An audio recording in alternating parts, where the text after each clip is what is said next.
Bangladesh issue নিয়ে Nivea বাজারে মশাল মিছিলে রাজপথ কাঁপালেন শত শত সনাতনীরা।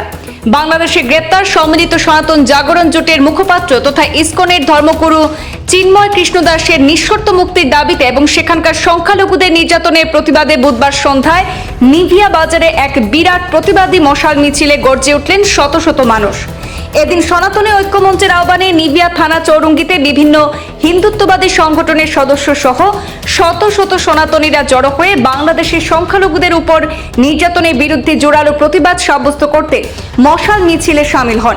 তারা বাংলাদেশ সরকার বিরোধী বিভিন্ন স্লোগানে আকাশ বাতাস কাঁপিয়ে মশাল মিছিল নিয়ে বাজারের প্রধান সড়ক প্রদক্ষিণ করার পর বাজারের মধ্যে রাজপথে বাংলাদেশ সরকারের প্রধান উপদেষ্টা মোহাম্মদ ইউনূসের কুশপুত্তলিকা দাহ করেন। মশাল মিছিলে সাধারণ মানুষের সঙ্গে পা মেলান বিজেপির বিভিন্ন স্তরের পদাধিকারীরাও।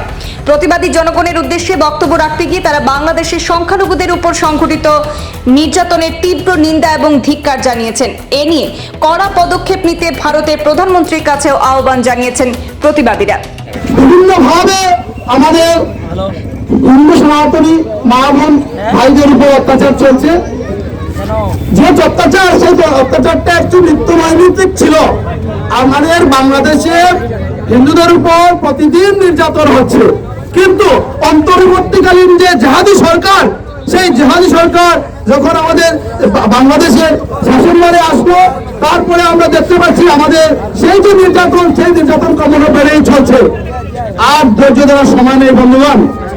অনেকদিন আমরা ধৈর্য ধরেছি, অনেকদিন আমরা চুপ হয়ে থেকেছি। যুক্ত আছে আমরা জানি সংঘ শক্তি কলি যুগে আমরা যদি সংগঠিত না হই তাহলে আমাদের শক্তি সঞ্চয় হবে না। আর যদি আমরা শক্তি সঞ্চয় করতে না পারি তাহলে কিন্তু আমাদের যে লক্ষ্য, সেই লক্ষ্যে আমরা উঠতে পারবো, করতে পারবো। আমরা আজ নদিয়া প্রতিবাদী মিছিলে আমরা সমাবেত হয়েছি। বিভিন্ন সংগঠন থেকে আগত আমরা সনাতন মায়ের বোনেরা আমরা সমাবেত হয়েছি। এখানে আমাদের বিষয়টা কি ছিল, আমরা বাংলাদেশে দেখতে পাচ্ছি যে চিন্ময় প্রভুজি যিনি কি করেছিলেন, বাংলাদেশের যে হিন্দুরা ছিল, সনাতনীরা ছিল, তাদেরকে একত্র করার চেষ্টা করেছিলেন, যেটা আমরা এখানে করছি বন্ধুগণ। উনি কোনো দুষ্কৃতি নয়, উনি কোনো দুষ্কাম করেননি, কিন্তু তারপরে ওনাকে কি করা হয়েছে, জেলে পুষে দেওয়া হয়েছে, জেলে দেওয়া হয়েছে। ওনাকে ঢাকা যে বিমানবন্দর, সেখান থেকে ওরা বাংলাদেশের যে পুলিশের গোয়েন্দা সংস্থা, ওরা কি করেছে, ওনাকে অ্যারেস্ট করে নিয়ে জেলে পুরে দিয়েছে।